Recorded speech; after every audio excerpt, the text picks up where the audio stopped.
За дуртай юм асууж байна. За. Үзэгч та бүхэнд энэ цаг мөчийн мэндийг хүргэе. За, үзэгч та бүхэн санаж байгаа бол одоо 2 сар гарангийн өмнө баг. Монгол Улсын соёлын гавьяа зүтгэлтэн сэтгүүлч гам чимлэгч Улаанбаатараас ярьж байна гэдэг ийм ярилцлагыг хийсэн. За, энэ хүрээний агуулгаас нэг ийм 2 том сэдв явцсан юм аа. Нийгэм өөрийн сэдвүүдийг авсан. Наашраа хонголын сэдв наашр үзий судлаа. Наашраа зөрг агсны хэргийг одоо нэг талд нь гаргая гэдэг байдлаар нийгэм өөрөө хөтлж явж явсан. Шууд сэдв рүү л ороод явъя. Тий. За. Хийсвэр гэдэг ингээд дүгнсэн ойлгоцсон тэгж итгүүлэх гэж байгаа. Тодорхой зорилгоор. Системийн авилгал гэж байхгүй. Юу гэлээд байгаа юм? Зориг гэж байхгүй. Гэж баг хэлэх гээд шүү дээ. Одоо бол зориг хөшөөл байгаа. Зориг бол дайрчсан хувьсгалын өдөртөгч биш. Тухайн үед бол хаяа арх удаг байсан энгийн л нэг хүн. Энэ зоригийн асуудал бол энэ бол ахуйн дэрмийн л нэг юм золгүй хэрэг байсан. Энд ус төртөө огт холбоогүй. Зориг ерхий сайд болох гэж байгаагүй. Тэг гэж ярьж чадж байгаа хүмүүс системийн авилга гэж байхгүй хүн битгий ярь. Хүн ярихгүйгээр яаж авилгын хэрэг ярих вэ? Тийм ээ. За өнгөрснөө л яриад байна. Ирээдүг яриад мартчихъя. Тийм. Хүний ярих яриа. Гэхдээ чимгээ булган хоёр бол хүн биш. Энэ хоёрыг бол нийгэм ялалж болно. Энэ хоёрыг мартчихад хүний ярихаа ярья.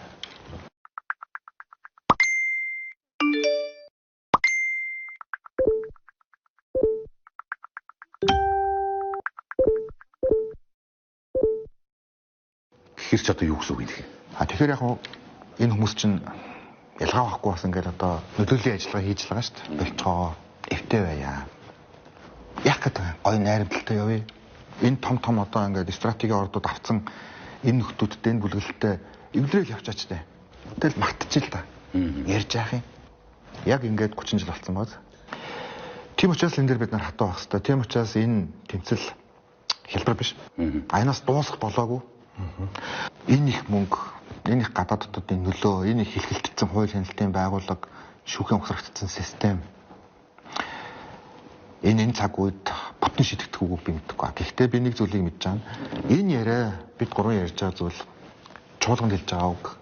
Улс төрийн байр суурь энэ судлахгүй болж үлдэнэ гэдгийг л би мэдэж байгаа. 1998 оноос хойш зориг агсны аллахын хэрэгт сэрдэгдэж, баригдаж, хоригдож, амьдралаараа хохирсон олон хүнтэй уулзлаа л та. Энэ хэрэгт ерөөсөө чимгээс содом даржаа төдийгүй олон 10 хүн сэрдэгдэж, нэгээс 2 жил янз бүрийн хугацаагаар хоригдож, зарим нь бүр амь насаа хүртэл алдсан байна.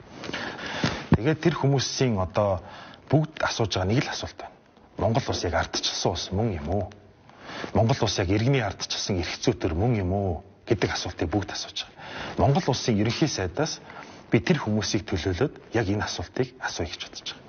Монгол улс ардчилсан улс мөн. Тийм учраас бид нар үүнийг нээлттэй ярьж чадж байгаа. Гэхдээ Монгол улс элбэг дөрж тустай хүн, булган тустай хүн гэж боддог нийгэм бол ардчлал биш байхгүй. Энэ ялгаатай байдал болоод байгаа. Ялгаатай байдал болоод байгаа. Дотроо бодож байгаа зүйлийг хэлж чадахгүй явна гэдэг бол энэ бол дарамгүй шүү дээ. Эсвэл мэдж байгаа зүйлээ залгиж өнгөрнө гэдэг бол энэ бол эсвэлтэл шүү дээ. Чимгээвэл иргэн биш. Булган бол иргэн биш. Эмэгтэйчүүдийн баяр энэ хоёрт бол хамаагүй эрхчлөө гэдэг бол зөвхөн элбэг дөржил ярьж болдог зүйл. Элбэг дөрж хүний эрх зөрчсөн бол энэ бол зөв зүйл. Тэгээ ардчлал тийм алагчлал байж болд юм. Яг энэ бол ингээд нөгөө дүр хэсгсэн ардчлал гэдэг маань л энэ л дээ. Нөгөө хувь хүн тохируулж бид нар үнэт зүйлээ худалдаад байна гэсэн. Нэг л зүйл төр би санаа зовж байгаа учраас би нэрсээ өсөж байна. Тэр нь юу вэ гэхээр яг сонгуулийн үед нийгэм хуваагдлаасаа болоод бүтэн төгөлтөд алдчихдаг. За тэрэн дээр одоо ингээд нөгөө нэг газар нутгаа хамгаалъя гэдэг хүн маань газар нутгаа зарсан хүмүүсийг очиод дэмжээ явж идэг. Гэтэ тэрийг өөрөө мэддэггүй. Тэг нэг тойрог дээр очиод бужигнаад алга болчихдог. Тэгэхээр энэ дүгнэлтэд алдчихад тэгээ бид нар 4 жил харагддаг. Тэгэхээр энэ удаа хэдүүлээ тийм байгаа яах юм бэ? Үнэт зүйл дээр л үлдэлцгээе. Ярьсандаа л байцгаая. Яриа сайхан болох төлөвтэй юм байна. За ингээд ер нь нөгөө зангаагүй гэдэг шиг задгаарчи. Зоргийн хэргийг илрүүлэх, үнэн мөнийг олох Эсвэл Март хоёрын загт хэр зай байх? Яагаад гэж? Одоо ер нь бол Содовитэрийн таныг зорж ирсэн бас нэг шалтгаан тэр шүү дээ. Ерөөсөө нэг шалтгаан. Хоёул ер нь болох юм. Дуртаагаар нь зодуулж шүү дээ ерөөсөө. Нүдүүлдэг. Тодорхой улс төрийн хүчнээс. Юу гэдэг юм өчигдрөл яриад байгаа юм чи. Сэтгүүл чиглэлмэдийн байгуулах юм бол нийгэмд гэрэл асаалтаа чи. Маргааш руу хөтлөх ажил хийлдэ. Хоёр чинь асуудлыг яриад хэр удуу? Үгүй 2 сар шахуу. 2 сар шахуулж. Тий. Тэгээд эн чинь нөгөө нэг зоргийн хэрэг гээд ингээд яваад байдаг. Тэгсэн чинь одоо содоо дээр бол тантай ярилцахын өмнө хүн залгаж. Одоо наа зоргийн хэргийг болоо. Ямар нөлөө гэдгийг ойлгохгүй. Чи 10 нас ч хүрээгүй бацаан байсан шүү дээ. Чи юу мэдээд байгаа юм? Гэхээр над бас сонь санагдаж байгаа юм. Тэрийг ярих хэрэггүй бол бид нэр 800-ны өмнөх Чингис хааныг бүгдээр ярих хэрэггүй байх нь шүү дээ. Тэр энийг юу ч яагаад хаях эсвэл яагаад заавал ярих хэрэгтэй байх вэ? Та хоёр 2 сар нэг багахан хэмжээний мэдрэмжийг авч байна. Яагаад ярих хэрэгтэй вэ гэхээр чинь булган яг энэ мэдрэмжийг 27 жил авсан гэсэн. Өдөр бүр 27 жил. Тухайн үед одоо бидний үеийн хэлдэг тэгэхээр бидний үеийн л юм одоо эмгтэй гэр бүлийнх нь хүн хамтран амьдрагч хамтран зүтгэж чинь эргээсэд болох гэж байна. Гинт нэг өдөр энэ бүх өөрчлөгдсөн. За ингээд үнэн нөхцөл байдлаас холдуулахын тулд нийгэм бүхлээрээ булганыг яллах юм хардталтыг зохион байгуулсан. 27 жил гэрээ оройтой. Хилийн орхитой. Хилийн орхитой. 27 жил аль нэг улсууд зорчиж чадахгүй. Хаашаа ч явуулаагүй юм тий 27 жил. Тэр чинь нөгөө хэргийн одоо гол гэрч гэдэг агуулгаар. Тэгээ мартцсан. 27 жил нийгмийн харилцаанд орж чадаагүй. Гадуур гарахлаар алуурчин гэж үздэг. Гэмгүүгүүдийг нь мэдхийн дээр мэдчихсэн. Гэхдээ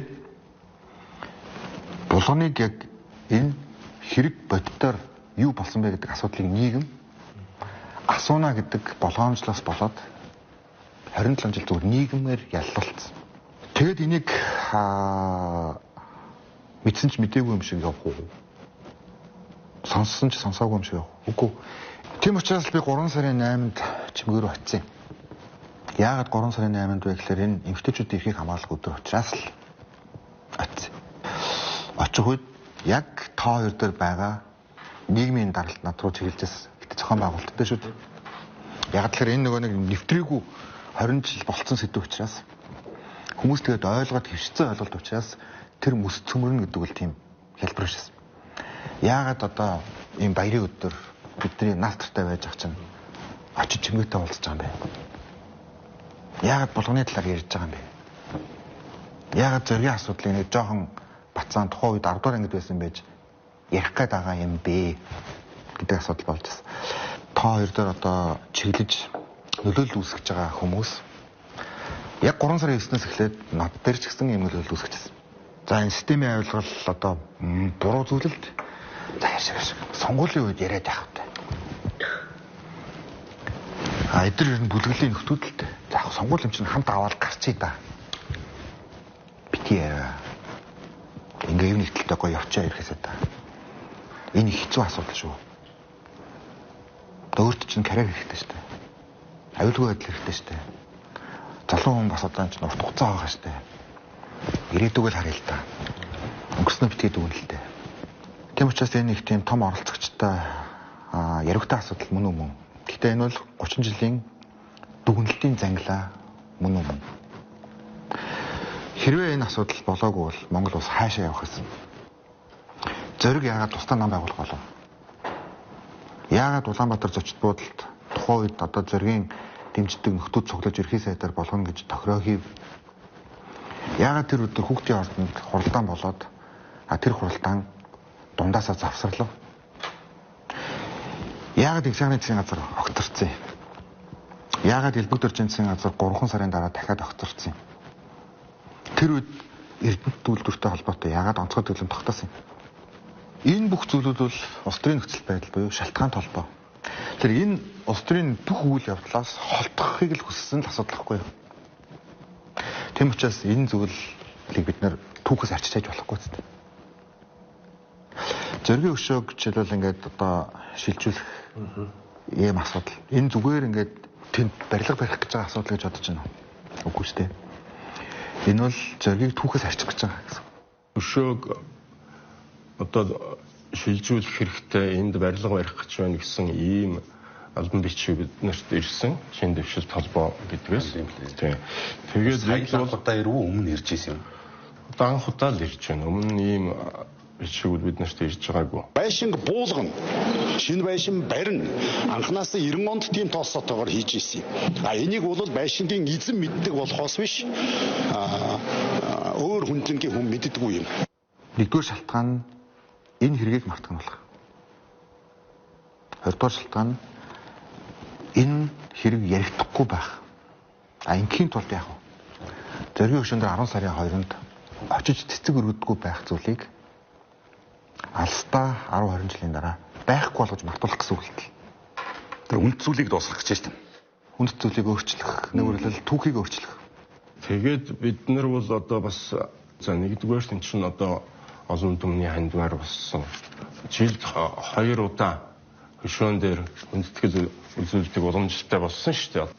Энэ байралдаа байвал одоо олон нийт тассан 26 жил болсон. Тэгээд одоо энэ байдлаараа байвал зүгээр юм аа л гэж боддог. Зориг шинэ хөшөөг зайлуулна гэдэг. Даваад иржин гам болт. Юу яриад байгаа юм бэ? Даваад иржин гам болт. Ямар хамаа байна? Тэр хөшөөг Монголын ядарсан ард түмэн хур умсаа цуглуулж байгаад өгсөн мөнгийг тэр хүн хизээдээ өөрийн болгож аваад зарчваа. Зарчваа. Тэрийн голомтын баясгалын юун 53 давхар байшин бэ? Хин ямар дарга тэр гарын үсгийг зурдаг юм бэ? Энэ хоёроос болоод би ярилцлаганд орё гэж бодсон байхгүй юу? Тийм учраас бид нар үүн дээр залуучууд зогсох хэрэгтэй.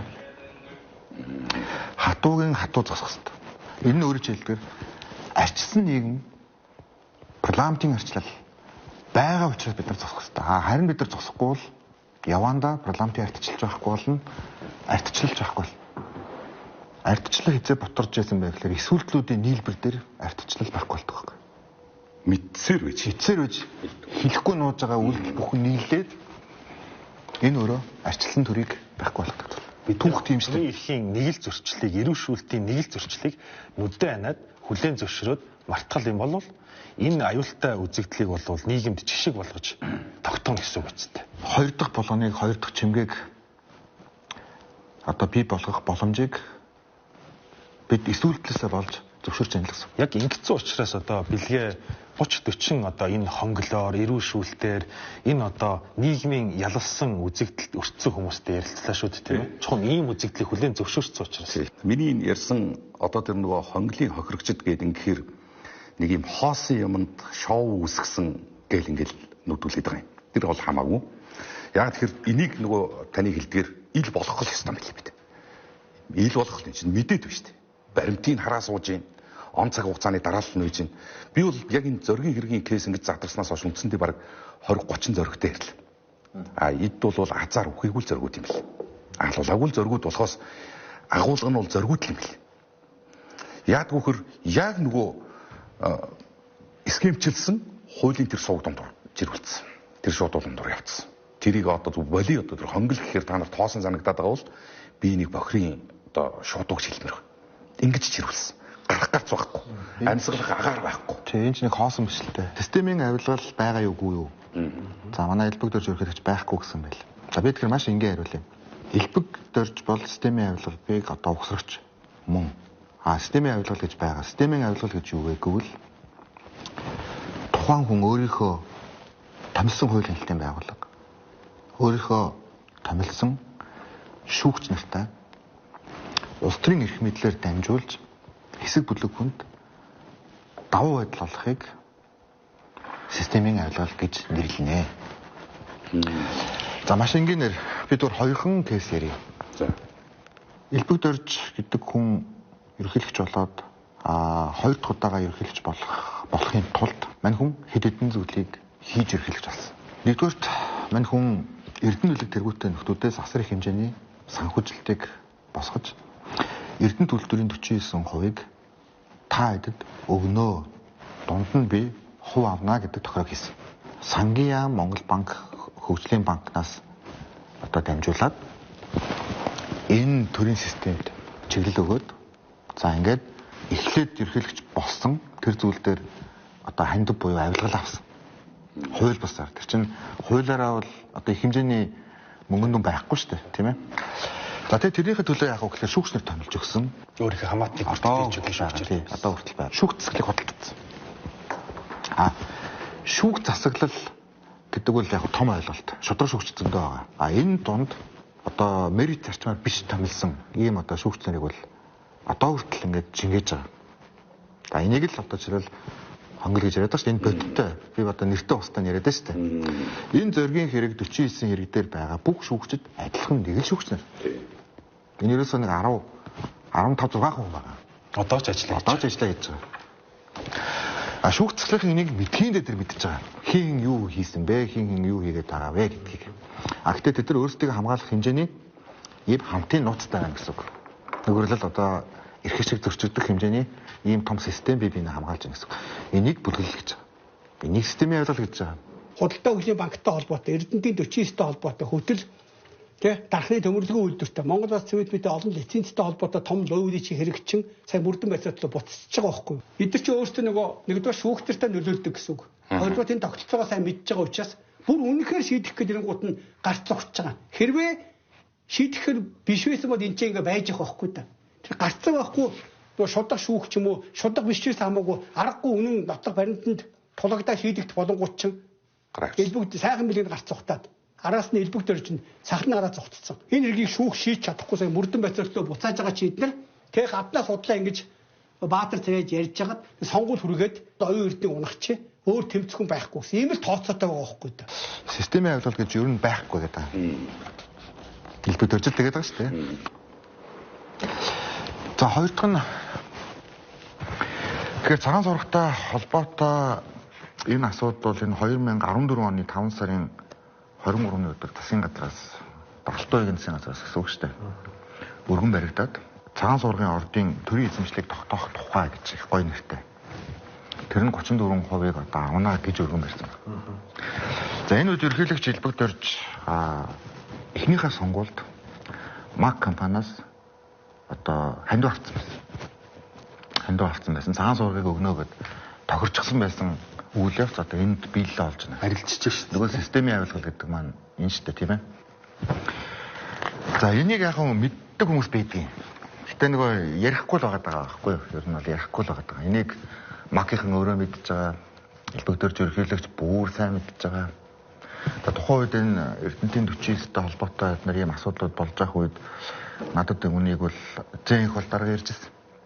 Их хэмжээний дүн аваад МАК компаниас аваад элбэгт оржид одоо сонгуульд нь хандуулж байсан ийм хандвийг бол мэднэ. Ингээд элбэгт орж Алтуугийн битэрийг шахаадсан юм гэж. Нэгүрэл их хурлаар оруулаад 34% байхгүй болохын асуудлыг одоо элбэгт орж шахаад байнга уцтаад ингээд байсан юм аа. За энийг бол ерөөсөө Алтуугийн дарагч мэднэ, би ч мэднэ гэж хэлж байсан. Тэгэхээр одоо би бас яг зээнх бол даргаыг бас л түүхэн одоо хариуцлага Алтуугийн даргаыг ч гэсэн зөндөө л одоо олон зүйлүүд ярьлаа. Самбар тавьж байгаа чиглэл ярьлаа, болохгүй байна гэж чиглэл ярьлаа. Одоо энэ бол факт. Үнэхээр л үдэл санаандаа өмнөж бол ярьж байгаа зүйл үйлдэл хоёр нэг бол одоо ярих цаг мөн баггүй. Тэгвэл цагаан сургаж чинь одоо хог гэдэг шүү дээ. Шороо гэдэг шүү дээ. Яг нь зарим хүмүүсийн хувьд бол цагаан сураг хог шороо байж магадгүй. Зарим хүмүүсийн хувьд.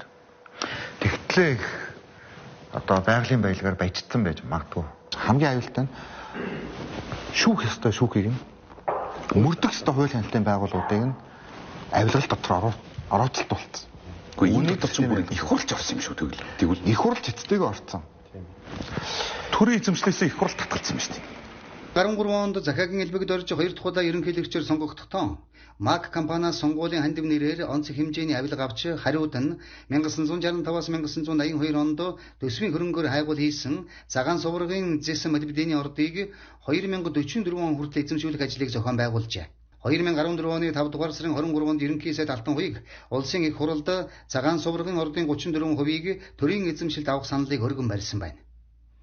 Гэтэл МАК компани 34% буюу 350 сая долларын санхүүжилтийг төр 2014 оны 2 дугаар улиралд амжиж хийж чадаагүй тохиолдолд төрийн эзэмшил тэг хөв байх тулгалтыг хийжээ. Улсын их хурлаас ажлын хэсэг байгуулж цагаан суврагын ордыг төр эзэмших шаардлагагүй гэдэг дүгнэлт гаргалаа. Энэ дүгнэлтийг үндэслэж 2014 оны 7 дугаар сарын 1-нд улсын их хурал цагаан суврагын орд дахь төрийн эзэмшлийн 34%-аас татгалзсан тогтоол гаргалаа. Энэхүү элбэгдэрч Нам Тайшир нарын тохиролцооны дагуу цагаан суврагын орд 100% МАК компани мэдэлд очжээ. Инижил системийн авилгал гэдэг нэрлэдэг байгаа.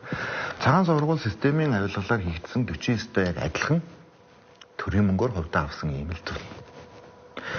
Тэгэхээр өнөөдөр албан бус хилчлэл хүчин төгөлдөр хуулиараа.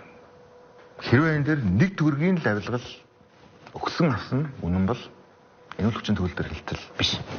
Энэ хүчин төгөлдөр хилчил биш. Нөгөө талаараа цагаан сувраг бол хог шороо ерөөсөө биш. Цагаан сувраг бол Монгол улсын стратегийн орд. Яг Эрдэнэттэй адилхан, яг оюутлоготой адилхан, яг тавталгаатай адилхан стратеги орд. Тийм учраас цагаан сувраг бол зөвхөн нэг гэр бүлд зарцуулагдах биш.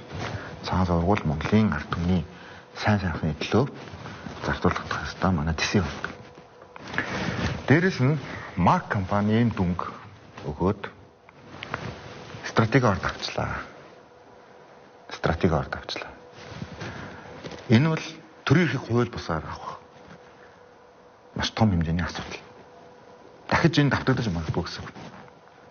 Гадны компаниуд дээр өөр дотоодын хууль хяналтын байгууллага дамнсан бүлэглэл дээр энэ системийн авилгал давтагдаж магадгүй. Тийм учраас үүн дээр бид нар дүгнэлтийг л очирч байна. За энэ агуулгаараа л үндэсний баялагын сан батлагдсан ач холбогдолтой нь тэр.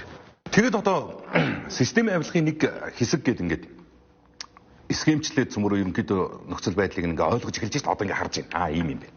За ерөнхийлөгч нь ийм юм байна. Ерөнхийлөгчөөсөө доошо хууль хяналтын байгууллагууд руугаа ингээ сувг үүсгэх юм байна. За ингээд бүтэн агуулгаараа эдийн засаг, улс төр, нийгмийн тогтолцоонд нь хайрцаг үүсгэх юм байна. Энэ бол өөрөө нөгөө системчилсэн одоо нөгөө авилгын одоо схем гэж хэлэх юм. Ийм дүр зурагч ингэж харагдсан юм байна гэдэг ингээ харагдаж байна. Одоо үнийг задлах гэж штэ. Үнийг л задлая гэдээ байгаа штэ. Энд дээр л одоо бүх эрсдэл галаа үрэл явж байна. За жам ёсны болгоё гэж. Жам ёсны зөв болгоё л гэж байгаа юм тийм. Гэтэл ямар асуудал гарч ирэх хэрэг Монгол Улсын засгийн газрын тэргүүн нөөрөө энэ ч нөгөө ардчилсан нийгмийн хамгийн үнд зүйл рүү алтаадах юм шүү дээ. Хувийн хвшил рүү. Хувийн хвшил рүү, хувь хүний өмч рүү, цагаан сувраг руу. Тэр нөгөө Mongolian нөгөө Cooper Corporation л үүс. Үгүй ингээд энийгээ болчихооч. Тэгээд наа системтэйгээ тэнцээч гэдэг. Ер нь тодорхой хэлгээд системийн энэ авилгатайгаа хүн ярихгүй, дүр ярихгүй, кейс ярихгүй тэмцэж гэдэг нь шүү дээ. Ийм боломжтой байхгүйгээр тэмцэж гэдэг. Архины ширээний ард, стратеги ордыг нэг компанид өгцөн тухай ойлголтыг мартуулах гэдэг шүү дээ. Тэгэнгүүтээ жижиг дунд үйлдвэрлэгчдийг одоо өмнөөсөө босгож харуулж штэ тэр чинь. Хоёр хвшил рүү халдаад штэ. Баялаг ашиглаж байгаа, баялаг бүтээж байгаа хоёр бол өөр штэ. Одоо баялаг бүтээж байгаа штэ бид нар. Таныг шүүх засаглал руу дайрчин, хувийн хвшил рүү дайрчин, баялаг бүтээгчдийг одоо хөрөнгийг хураанаа гэж сүрдүүлж ийн гэж штэ. Тэгээ юуж барихгүйгээр ер нь энэ системтэй тэмцэх ямар боломж байгаа юм? Энэ одоо манай бүлэглэлийн олон жилийн хугацаанд хийсээр ирсэн зүйл. Энийг юм одоо өгсөн муур технологи гэдэг байхгүй. Зарим газрын үнийг тал технологи татруулагч тал. Энэ юу вэ гэхээр яг юм үндсэн үйл явдал, маш чухал үйл явдал явж байгаа үед үнийг өөр юм үйл явдлаар шарниулж нийгмийн анхаарлаас холдуулна гэсэн. За энийг хамгийн сайн хийж гарсан одоо газар бол манад бол шүүх засаглал. Гэхдээ би шүүх засаглалыг бүгд нь хэлж байгаа зүйл ерөөсөө биш шүү. Би зүгээр цагаан суврагыг 8-aalцах үед давхар шүүхийн 8 явсан гэх. Элбэг дөрж ерөнхийлөгчийг сонгуульд дэмжиж зарим нь бол орд авсан.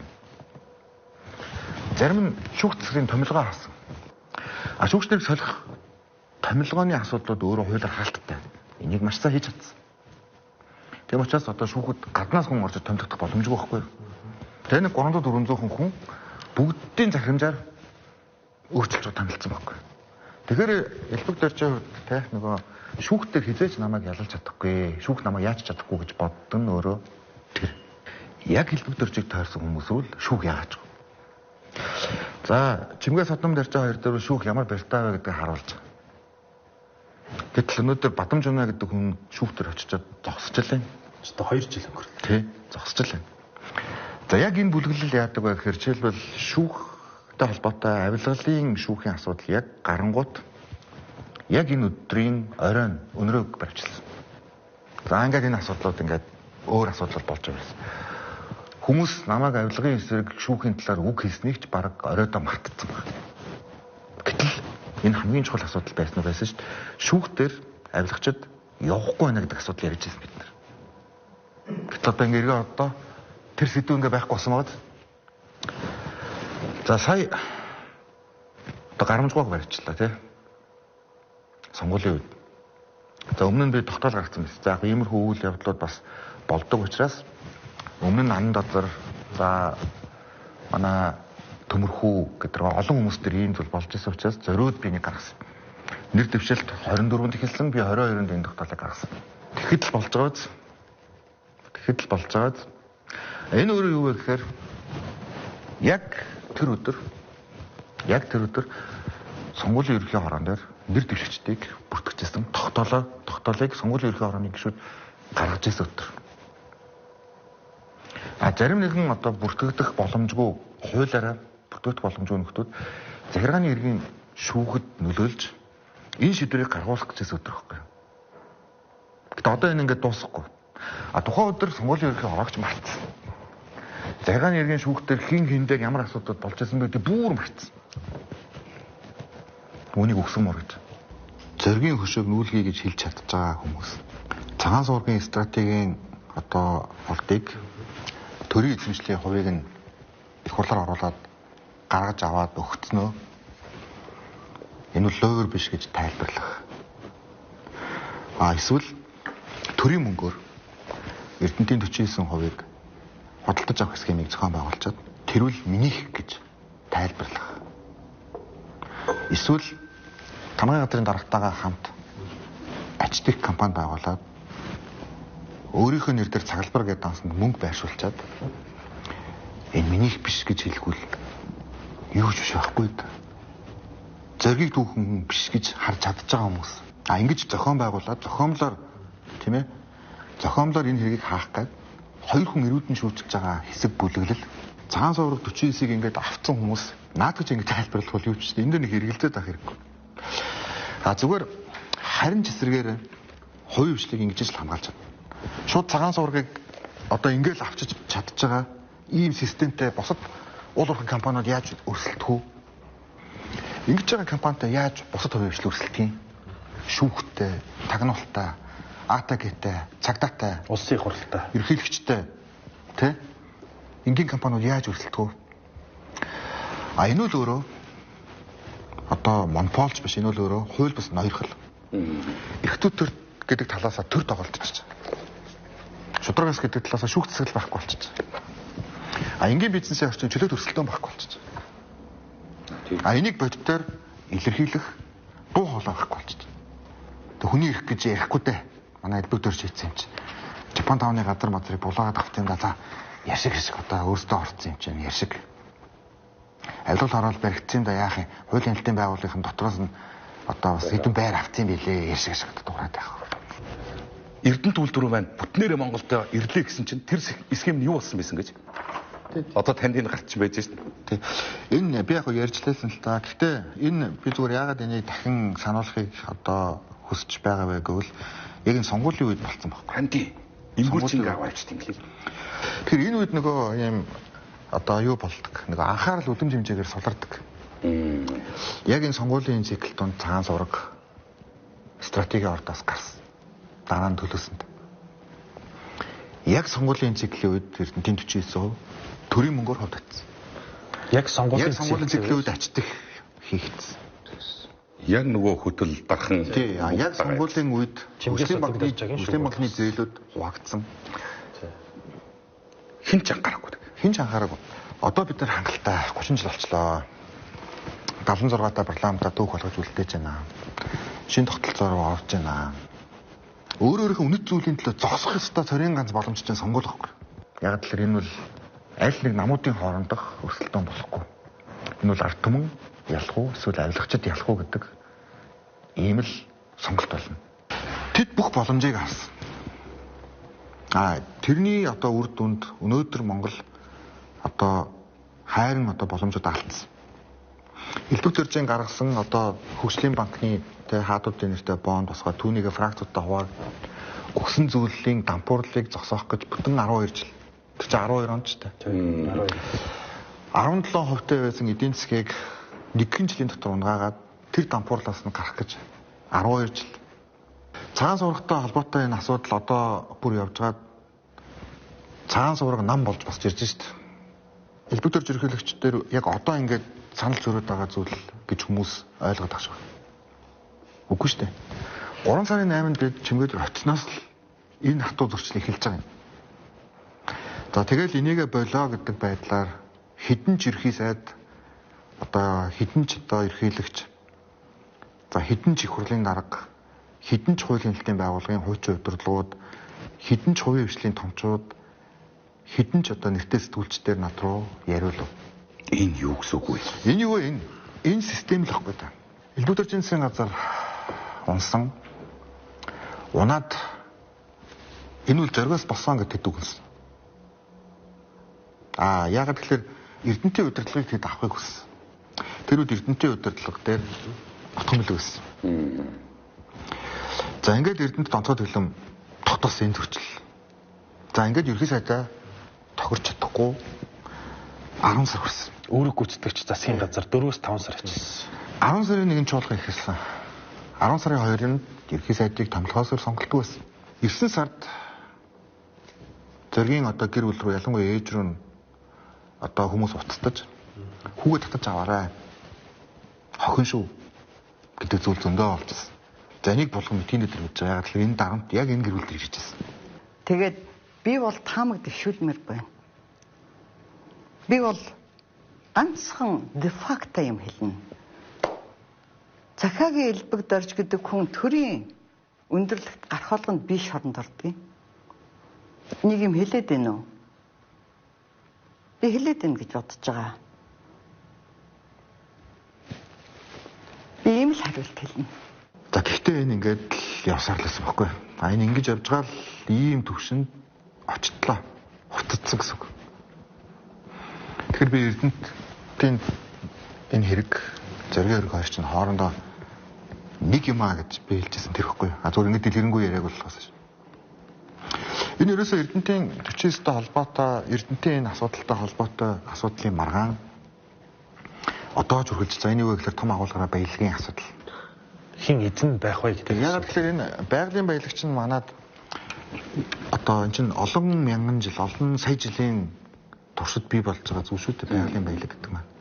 Тэрнээс байгалийн баялаг эзэмшиж байгаа хүмүүсийг бид нар баялаг бүтээгч гэж нэрлэж төөгч болохгүй байхгүй. Татвар дээр нуучна. За тэр нь дүрс орон нутгатаа тохирчно. Тэгээ ийм байдлаар бид нар цаашаа явмааргүй л байгаа байхгүй юу? Хайр мөнгө үсттэй. Ард түмний баялаг үсттэй. Тэрнээс шин чин зэсийг хин нэгэн хүн одоо өөрөө бүтээчихэд байгаа бол би юу ч ярихгүй. Эсвэл нүүрсийг жишээлбэл өөрөөсөө инновац хийгээд гаргачихад байгаа бол би юу ч ярихгүй. Гаргаад өгч.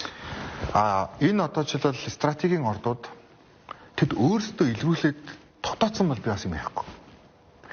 Энийг Монгол улсын үндэсний геологчид төрийн мөнгөөр хийгээд энэ бол стратегийн ордоо гэд тодорхойлцсон. Энэ бол одоо төрийн эзэмшилт стратегийн орд байх хэрэгтэй.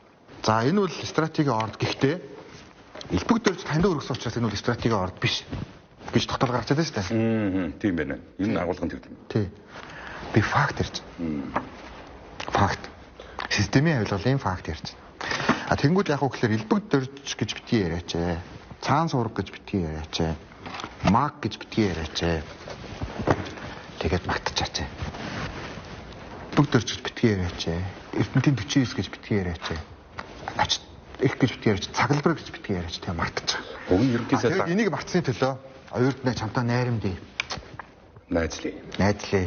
Фаворит дүү болооч. Тий. Нөгөө апарт. Тий. Амархны сонгуул үг нэн шүү дээ. Тий. Гэхдээ зүгээр төрийн ажил чинь ингэж үлддэг л дээ. Хамгийн чухал нь. Энд ярьж байгаа зүйл өнөөдөр надад нотлох баримт болж байгаа зү.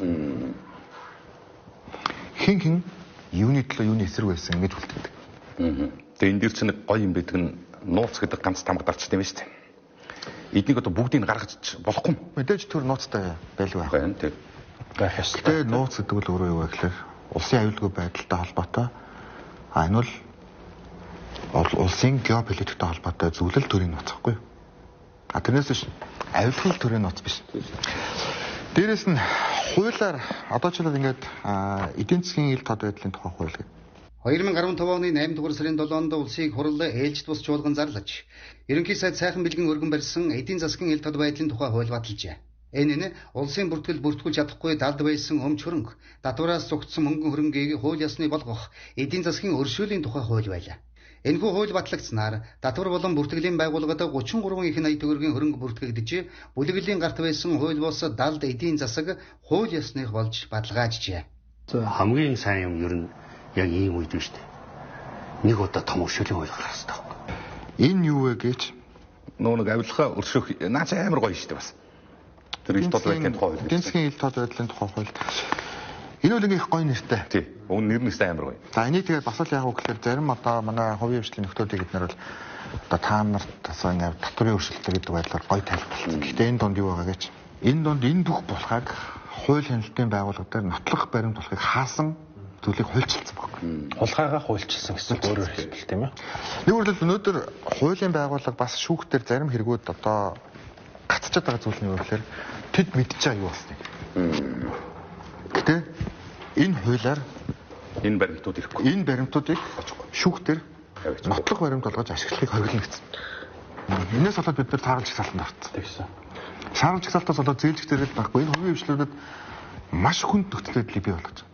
Энэ хөрөнгө оруулагч үргэж дайжаад өнгөрсөн наадмаар л дахиж хоёр дахь ярьж байгаа байхгүй. Засагдж байна. 10 жилийн дараа. Засагдж байна гэж тий. Бондо төлчлөө гэж. Тэр аимшигтай гоод. Тэгэхэд нэг хүний ийм одоо өөрийнхөө эрх мэдлийн төлөөх шунал тэгээд хуулийн дээгүүр давсан хувь хүний хандлага улсын хэмжээнд юу автарддаг гэдгийг бид нар заавал дүгнэх хэрэгтэй байхгүй. Заавал дүгнэх хэрэгтэй. Системийн авилгал гэдэг бол баримтл юм байна. хин нэгэн албан тушаалтан, улс төрийн эрх мэдэлтэн, шүүгчд, хуулийн хяналтын байгууллага, улсын их хурл, засгийн газрыг утсан гүгэлтэй мэд тохиураар ашиглаж өөртөө онцгой хэмжээний авилгалыг төрийн системийг ашиглаж элбэг дөрчиг хийхийг системийн авилгал гэж нэрлэнэ. Үүнийг хувь хөнгүүгээр тодорхой эзэнгүүгээр ярих боломжгүй. Үүнийг бас ярихгүй байгаад орхих тийм өршөөнгүй байх нийгэм эдийн засгийн хөгжлийн боломж Монгол улсад алгаа. Нийгэмдээ нэг зүйлийг уриалахад аливаа зүйл дээр таамаг байдлаар битгий дүгнэлт хийгээч. Сайхан ирээдүг ярихын тулд өчигдрийн алдааг дүгнэх ёстой. Дүгнжиж заснаа. Ирээдүйд хайртай учраас Алсын 2050-ыг хэрэгжүүлэхийн төлөө хичээж байгаа учраас өнгөрсөн системийг зайлшгүй ярьж дүгнэх ёстой. Тийм учраас энэ сонсголууд явах ёстой. Тийм учраас шилэн болох ёстой. Тийм учраас факт чек хийх ёстой. Энэ зүйл донд зоригийн хэрэг хамгийн том. Тийм учраас зоригийн хэрэгтэй холбоотой энэ асуудлыг бид мартаж болохгүй. Бид зоригийг мартаж болохгүй. Бид энэ үйл явдлыг нүдэн ханаад өнгөрөөж болохгүй. Яг өөрөөр хэлбэл дараагийн зориг дээр дараагийн төрийн тэтгэлтнүүд дээр дараагийн одоо нийтийн эрх ашигын төлөө зогсож үгээ хэлж байгаа хүмүүст зориг шиг асуудал энэ нууц бүлгэлээс үүсэхгүй байхын тулд энэ хэргийг хаах гэж дараагийн болон дараагийн чимгээг хэлмэгдүүлэхгүй байхын тулд энэ асуудал заавалчгүй зөвхөн Монголын биш энэ бол олон улсын асуудал болж гарч ирэх ёстой. Тэгээ энэ дээр би бас яг нөгөө түрүү хэлсэн би энэ дээр ерхий сайд байсан ч байгаагүй ч амьсгалах агаар тасартлаа би энэ үнэн мөнний төлөө явсаар л байна. Магадгүй хин нэгэн хүний амь насыг ирээдүйд аварч байгаа зүйл учраас энэ манай эрхтүүд тогтолцооны асуудал учраас энэ бидний сонгож авсан арчсан нийгмийн үнэт зүйлийн төлөөх асуудал учраас би зүгээр л хувь хүний хувьд энэ дээр зогссоор л байна. Харин би зүгээр энэ бүх зүйлүүд дээр яагаад ингэж мэдээж авах надад 3 жил байлаа. 1 жил нь ковид. За нөгөө 2 жилд нь алдааг засах. Ийм л хугацаа байлаа. Олон асуудлууд ингэ зэрэг гараж тэр тавьсан байх гэхээр ерөнхийдөө цаг хугацаа хязгаартай учраас би тэгж яарсан. Хүмүүс надад хэлжлээсэн ийм их олон дайсан зэрэг бүрдүүлээ. Яалтчгүй зөв нь ойлгомжтой нийгэмд өгнөөсэй гэж бодож байгаа зүйлийг л надад өгөгдсөн нийтийн албан тушаалтаар эсвэлт хийхгүй тулд би өөрөөсөө чадах бүх зүйлийг л хийж байна. Би аль нэг тийм улс төрийн нам ч юм уу бүлэглэлд хамаардаггүй. Оюун эрдэнийхээ юуг нь дэмжих хэвтэй, юуг нь шүүмжих хэвтэй. Тийм учраас би эсэргүүцдэггүй байхгүй юу. Шүүмжлээд оюун эрднийг засчаасаа гэдэг. Ягаад тэр энэ хүүхд чи үнэхээр сүүлийн 34 жил гарч ирсэн анхны хүн байхгүй юу. Тэрс намын дараа ерөнхий сайдын тийм өндөр аранктай статустай мөртлөө миний олон жил тэмцсэн банкны эзэн гэдэг нэртэй өвчтэй хэсэг. Тэдэрт барьцаалагдсан улс төрчид тэрс Монгол улсын ерөнхийлөгчийг 2 удаа ерөнхийч албыг хассан элбэгдэрч битэн хүмүүсийн хэсэг зоригтой тэмцэнэ гэдэг чинь айгүй чухал. Тэгээ нам дотроо байж байгаа Мегомбиг бол Бадамж унаа гэдэг яг цагаал эрдэнэлэг өөрийнх нь хүмүүс шүү дээ. Тэдэртэй ч гэсэн тэмцэх чинь айгүй чухал байхгүй да. Тийм учраас яг ийм юм дээр нь оюун эрдэнэгээ бийч байгаль дэмжин, цаашид дэмжин, түүхийн гэрч болж энэ зөв гэдгийг ярина. Мөн үү? Ард түмнэж гэсэн энэ ялгал саагалж яг энэ тэмцэлтээр нь бол оюун эрдэнэгээ дэмжээсэй гэж уриалмаар байна. Анхаараарай. Монгол улсын нийслэл Улаанбаатараас ирж байна. Эрхэм хүндэт үзэгч сонсогчдоо. Ардын өсвөлийн 100 жилийн ой, арчсан өсвөлийн 30 жилийн ойн салбирцалт Алсын хараа хорьтой Монгол улсын урт хугацааны бодлого хэрэгжиж эхэлсэн эхний жил Монгол улсын ерөнхий сайдаар томилогдож байгааг түүхэн хариуцлага хэмээн миний бие хүлээж авсан. Дэлхий дээр Монгол хэмээх улс орон хэдий чинээ удаан оршин нь тогтнож хөгжин дэвших хэсэг нь гагцгүй одоо үеийн биднээс зайлшгүй хамаарах зохих хүнд үүрэг мөн гэсэн Монгол улсын 12 дахь ерөнхий сайд амрын үеийг энд би ишлэхийг хүсэж байна. Ардчлал хүний эрх эрхчлөөг дээдлэмэгчүүлж, хувь хүн биш, хууль засаглдаг шударга төртэй байхын төлөө өөрт байгаа бүхий л боломжоо дайчлан хичээнгүйлэн зүтгэх болно.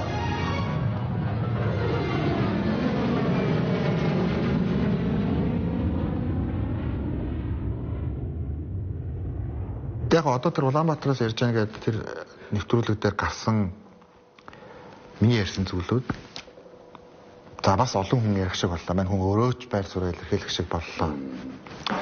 Одоо ингэ эргээд дүгэндээ миний л үнэн байсан байгаа биз? Фактуудаар ерхий сайд зориг болох худлаа байсан гэсэн. Би тэр үеийн үндэсний ардчилсан намын даргачны өдөөс хараад сууж. Наачин гүтгэлэг тийм зоригийг ерөнхий сайдаар томилох тухай ардчилсан намын тэр үед үндэсний ардчилсан намын ерөнхий зөвлөл гэж байсан. Ерөнхий зөвлөл дээр юу ч яригдаагүй. Ерөнхий зөвлөл дээр хурал дээр ярих гэж байгаа зүйлийг намын дарга оруулж ярьдаг ийм л зүйл. Тэр үед зүгээр бид нар бүгдээсээ л асуудаг. Одоо энэ Бат үлмүүд ирнэ бүгдээс нь. Тэгэхэд зориг бол би тийм ерөнхий сайд дээр одоо ажиллах тийм юм байхгүй гэж хариулдаг тийм үе байсан. Яг хажууд нь хараад амьд хажууд нь хөрлөөд явж исэн улсууд өнөөдөр амьд байна. Наад юм чин гүтгэлэг. Тэгээд бас илбэгдэрч бодлоо яриад зоригийг дэвшүүлэх бас юусын байгаагүй энэ гэл манай ерөнхий зөвлөл энэ төр. Тэр чинь ерөнхий дарга хүн чинь ерөнхий зөвлөл дотор юу ярьж байгаа юм чинь хэвчээ шүү дээ. Тийм дараа ерөнхий сайдаар дэвшүүл манай ерөнхий зөвлөл яах вэ их үү гэдэг чинь мэдэн шүү. Зүгээр өөрт нь зоригийг дэвшүүлэхгүй байх үзэл байсан байж магадгүй. Яг бол илбэгдэрч угаасаа зориг дургүй юм байна. Өөр 90 оноос эхлээд та замтан саад болоод байгаа зориг байсан юм ааш. Одоо сүүлийн өдөрт чинь зориг гэл гадаадд нэр мандаал гэж боддог. Илбэгдэрч байхгүй. Миний амин найзыг бас тэр үйлчлэлтэй шүү дээ. Тэгээ ягаад 91 онд ардчилсан холбооноос гараад ардчилсан холбооны дарга илбэгдэрч болсон шүү дээ. Зориг эндээс ягаад гүш хагдаад гарсан. Бай харахгүй болоод улсын хурал дээр би яг тодорхой хэлж ирсэн. Зориг хөнөөсөн хэрэг болвол одоо зөв нэг парламентын гишүүнийг хөнөөсөн гэхээсээ илүү Монгол улсын дараагийн ерөнхий сайдыг хөнөөсөн ийм хэрэг шүү. Яг л тэр үед засгийн газар огцорцсон одоо ардчилсан холбоо хэсэл дараагийн засгийн газараа татруулж чадахгүй тийм ээ ерөнхийлөгчтэйгээ зөрчилтэй дотроо зөрчилтэй маш хүнд байдалд улс орн бол ер нь тэгээд нэлээд харанхуй ангал руу аажмаар гусж ирсэн тийм үе. Тийм учраас та ерөнхий сайд болох ёстой гэж бид бас олон сарын турш шахсан шүү. Яг тэр өдөр аимшигт өдрийн төгссөн тэр үед л зөвшөөрч тэгээд яг тэр өдөр бол бүр чухамдаа бүр яг одоо тухайн одоо нөгөө дэвшүүлдэг хурал тийм ээ тэр бүх процесс тэр фракцуудын зөвшөлтсөө тэгээд энэ бүх юм бол маш бодтой орж ирсэн. Тэр өдөр яг надтай хамгийн сүүлд амалтахаас эдгэн цагийн нуцаар ярьсан шалтгаан хүртэл энэтэй холбоотой байсан. Монгол улсын ерөнхийлөгч Илбэг Дорж 25 жил улаан цайм ингэж ярьлаа. Би гайхдаг юм. Яах юм бэ? Яагаад? Тэр үед би ерөнхийлөгчийн тамгын газрын дарга байсан. Зориг надтай дөрөв уулзаж, ерөнхий сайдад би нэр дэвшүүл ерөнхийлөгч Багванд намайг дэмжих үү? Би түүнтэй уулзаж болох уу гэж асуулгаж байсан. 1998 оны 10 сарын 2-ны 15 цагт зориг миний өрөөнд ирж хүсэлтэд дахин хэлсэн. Ерөнхийлөгчтэй уулзаж гарч ирээд би түүнд ийм асуудал орж ирвэл татгалзах үндслэл яг одоо алгаа гэж үзэж байна гэсэн хариултыг нь дамжуулсан. Бид амьд байна. Бид гүтгээд байна уу? Хэмээн жирэгжээ.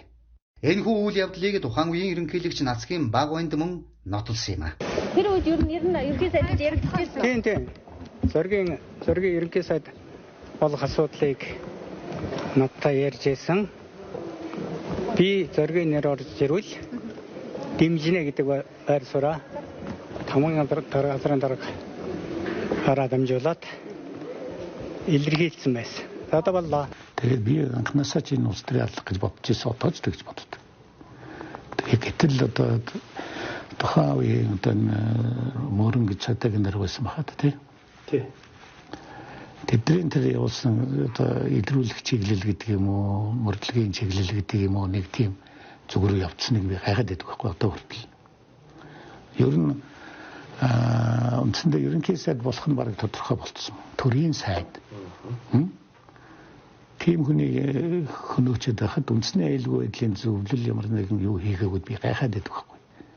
Дор нь одоо үндэсний аюулгүй байдлын зөвлөл хуралдаад ерөнхийлөгч Багванд улсын хурлын дарга гончдорж ерөнхий сайд Илбэг Дорж үндэсний аюулгүй байдлын зөвлөлөө оролдуулаад энэ ч үндэсний аюулгүй байдлын зөвлөлийн асуудал хийх ёстой ажил мөн биз дээ. Би бол тэгж боддоо.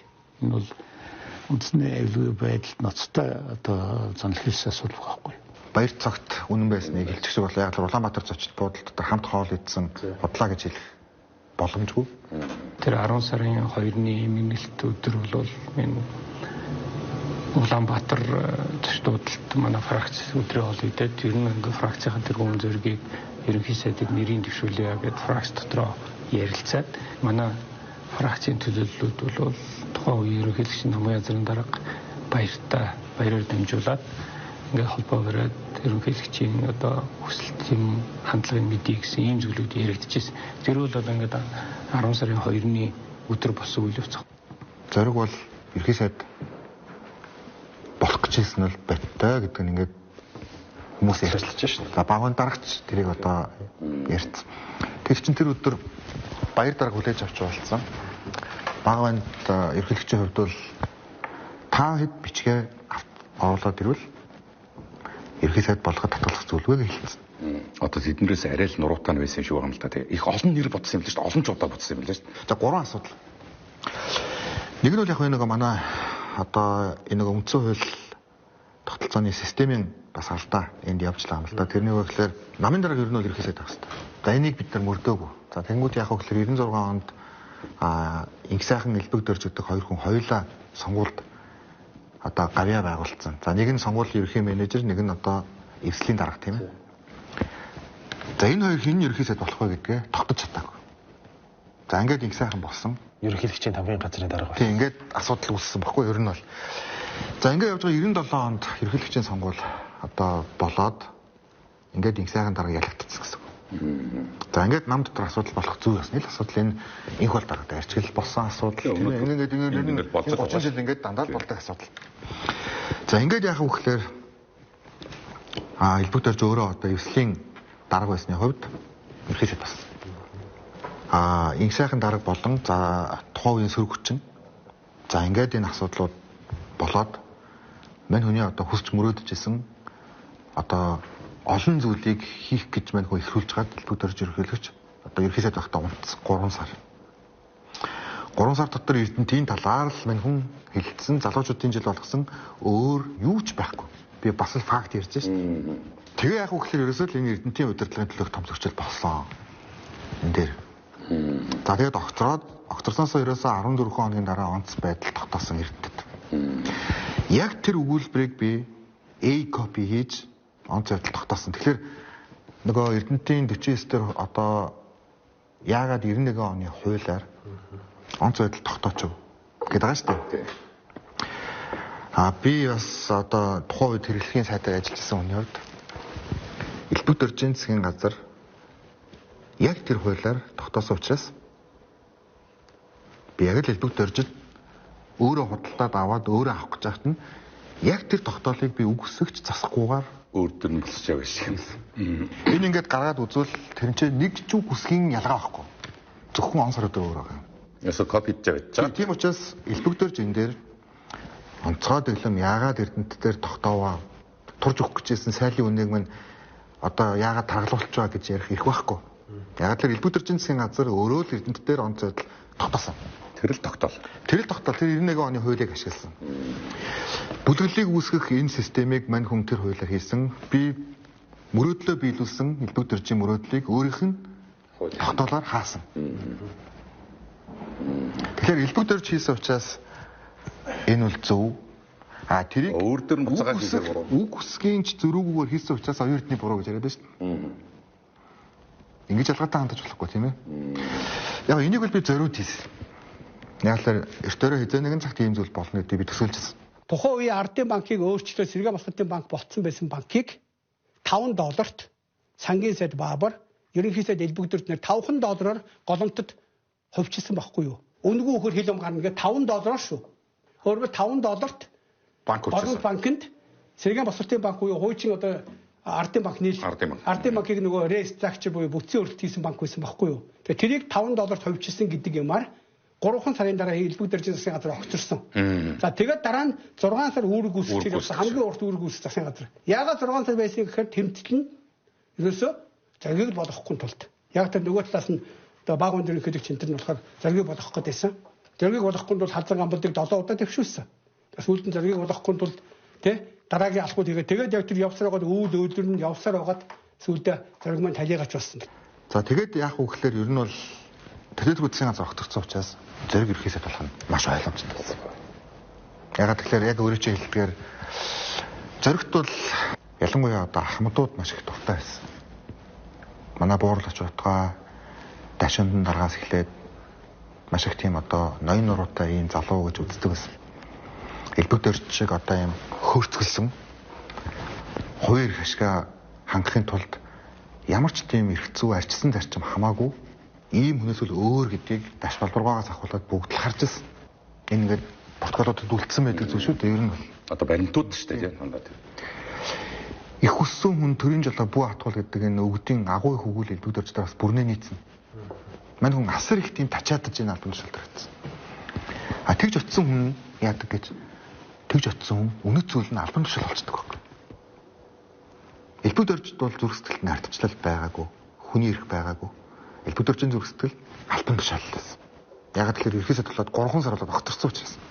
За тэгээд ерхийлэгч болоод яах вэ гэхээр Эрдэнэтийн 49% цагаан сургаас ахуулаад ачдаг гэдэг тэр хүн яах вэ гэхээр хязгааргүй төвшөнд албан тушаалаа авч үлдэхийг л хүссэн. Тэгж энэ шүүхийн системийн дөрвөлтийг үүсгэсэн. Яг энэ хонгол болдог л улам дамжсаар үнээр хонгол болцсон юм аа тийм ээ. Анх бол бас арайч ингэж эхлэегүй юм тийм ээ. Бас юм хэмжээндээ байсан цаг үеч би.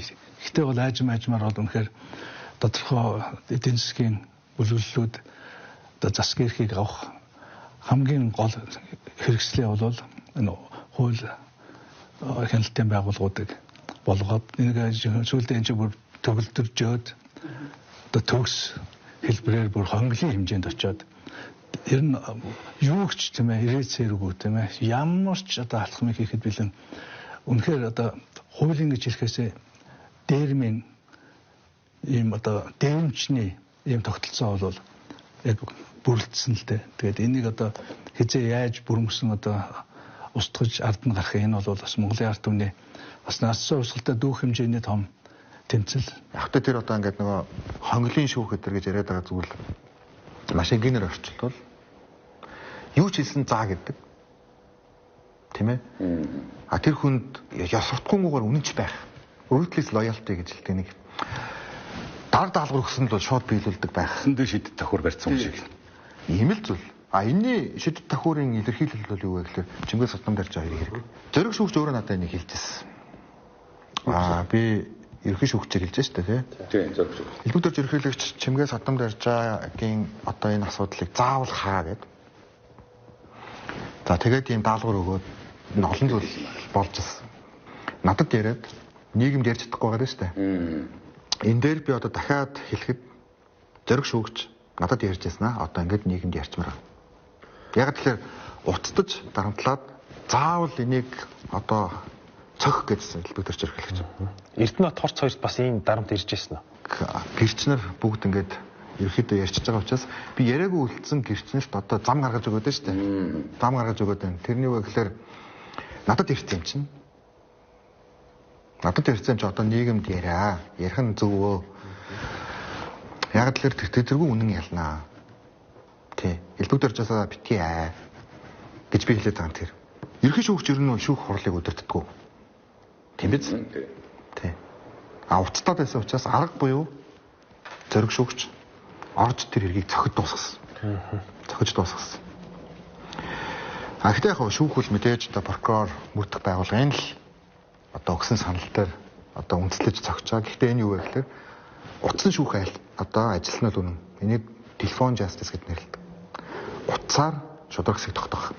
Энэ цаашдаа юм байж болохгүй зү. Тийм ээ? Энэ арчлан шүүх биш.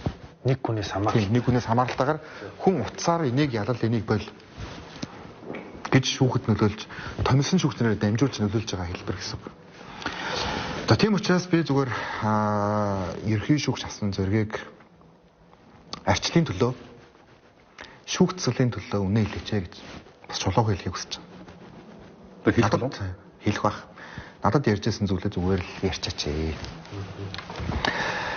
Мань хүн одоо улс төрийн дарамтаа дийлээгүй л буруу болохоос ш. Тэрвэл тэр шүүгчдийн буруу гэж би үзэхгүй байгаа шүү дээ. Би өөр хэлээд байгаа шүү дээ. Энэ зүгээр ингээд сургамж гэдэг талаас нь яриад байгаа болохоос би хин нэгний мууг үзэх гэдэг байгаа зүйл огт биш ээ. Яг үнтэй адилхан Эрдэнэт прокурор манай багш хууль эрх зүйн төр юу вэ гэдгийг надад заадаг байсан багш. Бид бас багштай хэлэхэд багшаа ярьжсэн үнэт зүйл дээрээ л бачирчаа гэж хэлмээр.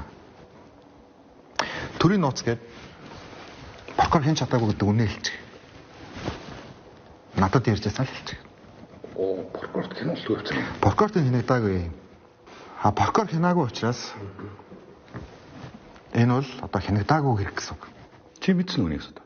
Мэдсэн. Өөртөө ярьж байгаа. Тэр нөгөө Чингис Хатан дарж байгаа. Тэгэхээр энэ бол яг үгээр прокурор хэн чадаагүй маа гэдгээ л Эрдэнэт прокурор ярьж байгаа. Тэрнээс ш одоо энэ бол агуу их тийм одоо хүний эрхийн зөрчил мөн биш гэж хэрэггүй. Цаг хугацаа явах тусам үнэнд гүцэгдэнэ. Ойлгомжтой болж байна. Тийм нэг нүрний доор хоёр битгий амьдраа. Зааж исэн хичээшгээл байчих. Би нэг бас ерхий сайдын хувьд ингээд хилчийн зүт таах. Би нэг юм гарц гаргаж өгöd нь шүү дээ. Гарц гаргаж өгöd нь шүү дээ. Хурц. За хурц бол одоо даалгавар сайн биелүүлдэг одоо мундаг албаа хаагчаа ер нь бол тийм ээ. Яг тэгэхээр даалгавар өгчүүл тэрийг зөвч байсан бурууч байсан заавал одоо ингээ ард нь ястардаг тийм биелүүлдэг. Тэр хэрэг нь үнэн байна уу худлаа байна уу хамаагүй. Хүн байвал хэрэг нь алднаа. Тэгэхээр одоо ингээд хурцын хувьд үзэсгэлэн гаргаад явж байгаа орон зүгээр л тэр үзэсгэлэнгийнхаа яг голд нь элбэг төрч ийм үүрэг өгөөд байсан гэдгээл тавьчихлаа. Энэ асуудлууд буруу гэдгийг өөрөө маш сайн мэдчихсэн. Хин нэг оролцуулж байгаа вэ гэдгийг өөрөө маш сайн мэдсэн. Тэгэл хий гэсэн ажлыг л хийсэн. Гэтэ мань хүн яг үгээр ruthless loyalty хийсэн юм баггүй юу? Яс суртахуунгүй үнэнч байдлыг мань хүн элбэг төрчийн төлөө хийсэн. Зүгээр хурц ганцхан зүйлийг хэлэх хэрэгтэй. Үннээ л хэлж хэрэгтэй. Би даалгавар улс төрийн даалгавар биелүүлсэн гэдэг. Улс төрийн даалгавар биелүүлсэн гэдгийг л хэлж байгаа. Энэ хэрэгт холбогдож шийдвэр шүүхтэр бань хүн одоо ял авцсан тийм ээ. Энэ хэрэгт холбогдож шийдгүүлжсэн, сэжиглэгдэжсэн хүмүүсийг тантай адилхан дүгнэлт хэлжээ л дээ. Порт сэргэлэн хөвгт сайн хөвгт байсан. Юу болоод ийм амар юм руу гүгээд арцсан юм бэ?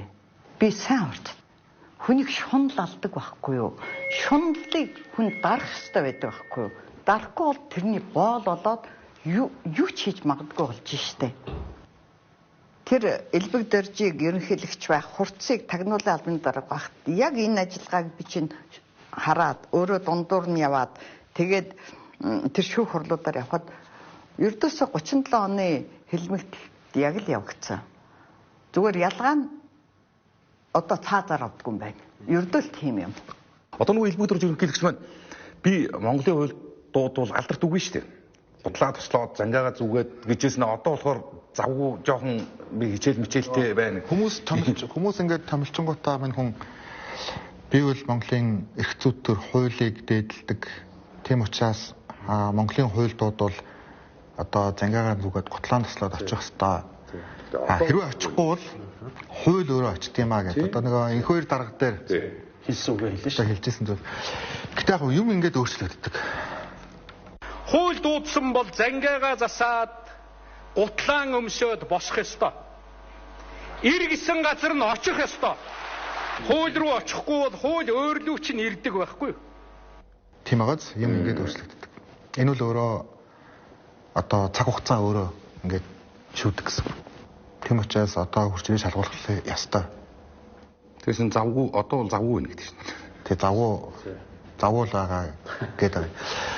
Гэтэ яг энэ дээр зүгээр би зүгээр Монголын нийгэмд энэ 30 жилийг дүгнж байгаа учраас энэ систем цаашдаа зөв байгаасаа гэж би бодож өгнө яриад байгаа. Олон улсын байгууллагууд ч гэсэн бас энэ дээр зөв дүгнэлт хийгээсэ, манай залуу үе зөв дүгнэлт хийгээсэ, манай хэвлэл мэдээллийн зөв дүгнэлт хийгээсэ л гэж бодож би нэг яриад байгаа. Миний ярьж байгаа бүх зүйл яг хатуу факттай учраас л би ярьж байгаа. Сайхан билгийг би үнэ хэлчихээсэ гэж бодож байгаа. За сайхан билгээс та яг ямар үнэ хүсэж байгаа? Алтан үгийн засгийн газрыг үгэнд нь орохгүй учраас огтруулсан. Тэгээ яах вэ гэхлээр сайхан бэлэгтээ энийг тохирцсон. За тэгээд дээрэс нь намын дарга биш ихэсээ тавьж байгаа хгүй тэр чинь. Тий.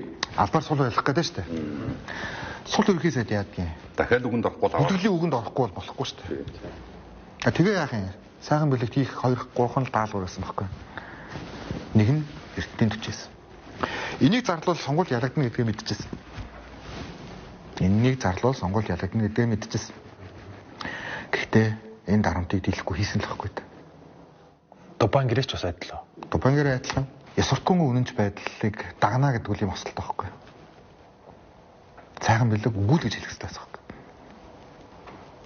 Бүр шахагдаад байвал тэг үгүй гэхэр ч алтууг шиг аваад шийдэж байна. Үгүй. Тэг огцорхол хэрэгтэй байсан байхгүй. Магадгүй энийг үнний тухай үед хэлээд нийгмийн дэмжлэг авсан бол нийгэм хамгаалж бас болох. Нийгэм хамгаалж болох гэсэн байхгүй. Тэг энийг л ойлгосон бол тийм. Гэхдээ одоо зүгээр би сайхан бэлгийг эрдэнтийн 49% хийх гэж намайг хууль хяналтын байгууллагууд та нийлж шахажсаа гэдэг үнээр л хэлчих хэрэгтэй. Яг л энэ тэргүй улс төрийн хүрээнд ойлгомжтой болсон зүйл хэвгүй.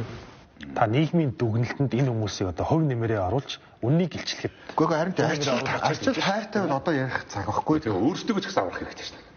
Өөрсдөө ч гэсэн тэгээд чинь миний хүсэл биш ээ. Миний шийдвэр биш. Тэр зүгээр л улс төрийн шахалтанд орсон. Тэгээд тэрийг л хэлчихэл болох. Тэгээд яг энэ өрөөнд найзуудтайгаа нийлээд уйлаад байж яснаа л ярьчих хэрэгтэй байхгүй. За уйл нэтер гэдэг чинь нэг тийм ичвэртэй зүйл одоо биш шүү дээ. Ерөнхийдөө уйлна гэдэг бол маш том хэмжээний дарамт байсан гэсэн үг. Тэгэд уйлдал дарамтж байсан гэдгийг хэлэхэд тэр хүний чинь хууль бас харж үзэх юм шиг үү? Тэр чинь өөрөө хүсэж хийгээгүй л. Эндээс зүгээр бид нар энэ бүлэглэл ямар хүчтэй вэ гэдгийг харж байгаад Монгол Улсын засгийн газрын тэргуун үнийг уйлвал Монгол Улсын засгийн газрын насжилт яагаад 1.5 жилийн настай байсан? Яагаад ерөөсөө бүх зүйлийг хийж чаддаггүй юм бэ? Яагаад болохгүй гэдгийг мэдсээр байж шахагдаад хийчдэг юм бэ? Яагаад ерөөсөө алтан уйгийн зөвлөхүүд нь бэрхжижсэн юм бэ? Ерөөсөд байх үедээ байгаа ч тийм. Тэгэхээр энэ дээр нэг юм бүлгэлийн шидэт тохиор гэдэг зүйл ямар аимшигтай вэ? Энэ зөвхөн манай хил доторч байгаа асуудал биш шүү дээ. Нур гарцсан хэлийн чандад байдаг асуудал. Цаашдаа зөв болох л гэж яриад байгаа шүү дээ. Тэрнээс би одоо хин нэгэнд нөгөө нэг юм сайн ба муу ч юм уу биш. Элбэг дөржийн хувьд ч гэсэн өөрөө удирдан зохион байгуулж баахан хүмүүсийг асуудал руу түлхчээд хүмүүсийн хувь заягаар тоглолцоод цэгэрүүл цэргийн жанжин хэрвээ асуудал хийсэн бол өөрөө хүлээгээд бусдуудаа боломж олгох хэрэгтэй үстэй. Тэрнээсээ бусдуудыгаа золиосоод өөрөө амьд болдох тухай бодоод иж болохгүй үстэй. Энэ ямар юмны хосголын өдөртөгч гэдэг юм.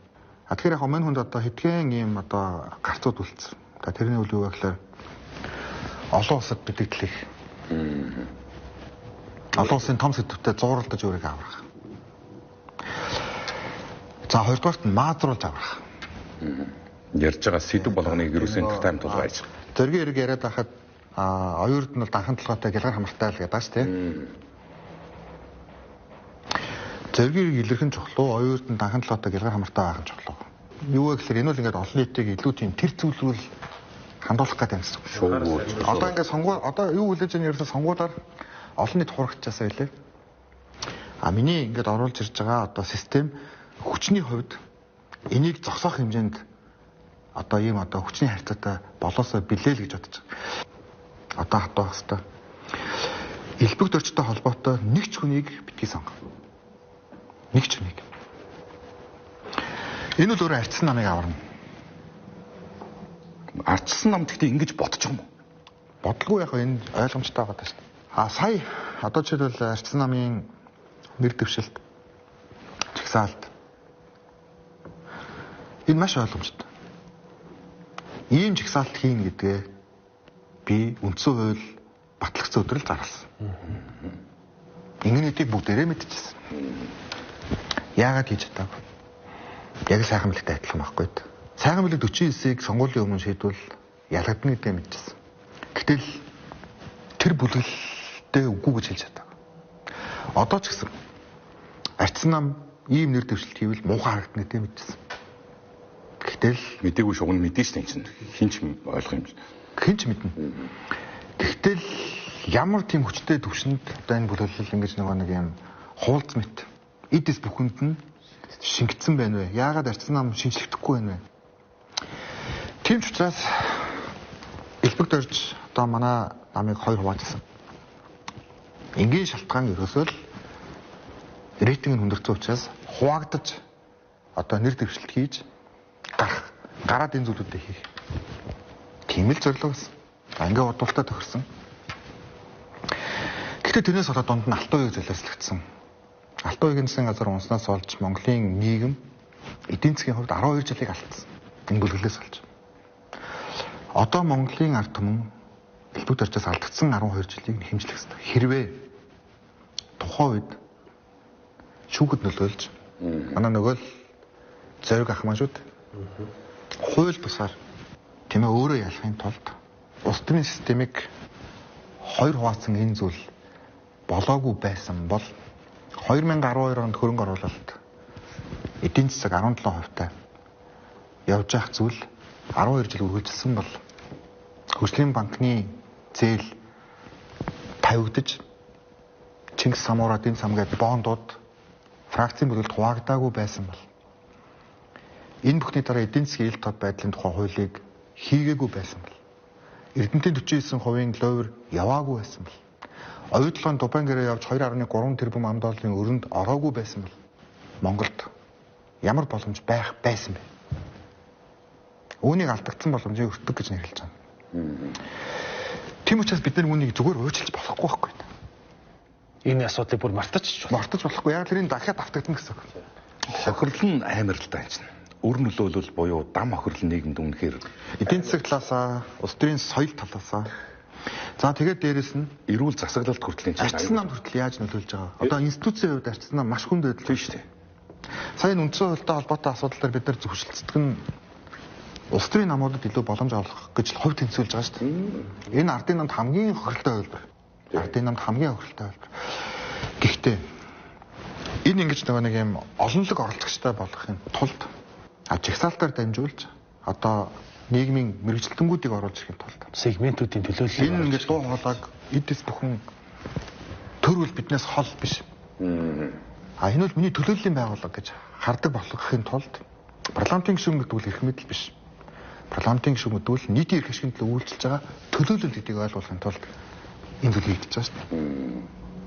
Тэрнээс би яг элбэг дөрчиг адилхан бодсон бол хоёр л хуваачдаг тэр хоёр хуваагдсан байсан чинь. Тэгээ энэ одоо нийгэмдээ хохиролтой гинжин хэлхээ үргэлжлээ л энэ тий. Чинь ингээд булганы асуудал бурууг нь ойлгомжтой мөртлөө 27 жил ингээд болцсон л байгаа зү.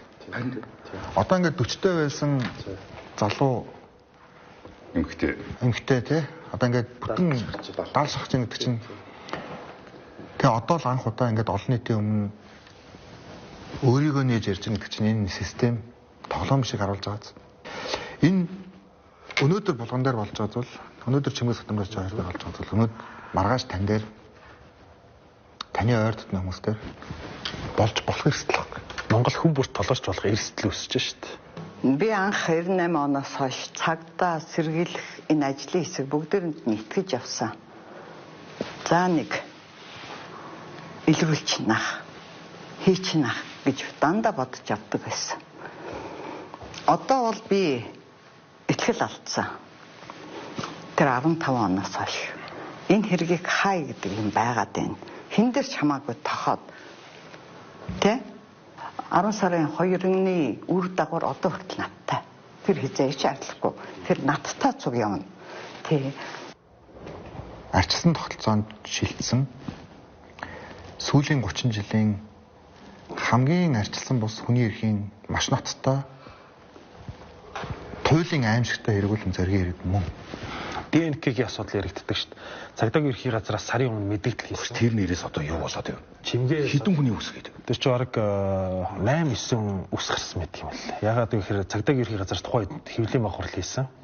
Тэгээд хэргийн газраас олдсон үсийг чимгээс содон дарж авлан энэ хэрэгт 30 жил 26 жилийн хугацаанд шалгагдчихсэн хүмүүсийн үстэй ДНК-д харьцуулаад үзэхэд аль нь ч таараагүй гэдэг. Тэгээд нийгэм бол асуусан л да. 26 жилийн дараа шинжилгээ явуулаад хариунд ирж байгаа мó эсвэл тэр үедээ хариун яваад 26 жилийн дараа ирж байгаа мó гэдгийг бол ойлгоогүй. Яг тэр хэргийн дараа бол яг хөглөө технологи ингэтлээ хөгжөөгөл байсан гэсэн. Тэгэхээр нөгөө тухайн үед одоо мэдээж ингээд нөгөө хэргийн газар дээрээс олдсон одоо үс тэр нөгөө зарим нь угтай зарим нь уггүй нар байсан. Тэгэхээр нөгөө уг байхгүй бол шинжилгээ хийж чаддаггүй байсан гэсэн үг.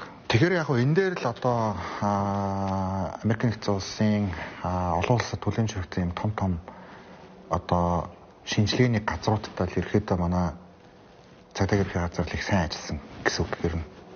Энэ бол чимгээ садам даржаа булган ч юм уу тэр ДНК-тай тохироогүй гэдэг бол ингээд ойлгомжтой болсон. Одоо тэр 9 үс дотор байсан тийм ээ одоо зарим одоо юу нь бол мэдээж зоригийн өөрийнх нь одоо үс гэдэг нь бол тогтоогдсон. За ингээд бусад тийм одоо нээлттэй судлагдах юм одоо орон зай ДНК шинжилгээгээр үл ойлгомжтой болсон гэсэн үг. Тэгэхээр яг одоо энэ бол ингээд нэг ДНК-гийн сан дотор байгаа тэр зүйл дундаас хайгдан за хамаатан ах トゥ хамаатан садан байхад тэр үл ингээд ер нь тогтоогдно гэсэн үг. Тэгэхээр энэ бол маш том тийм одоо ахиц гарсан гэсэн үг байхгүй юу?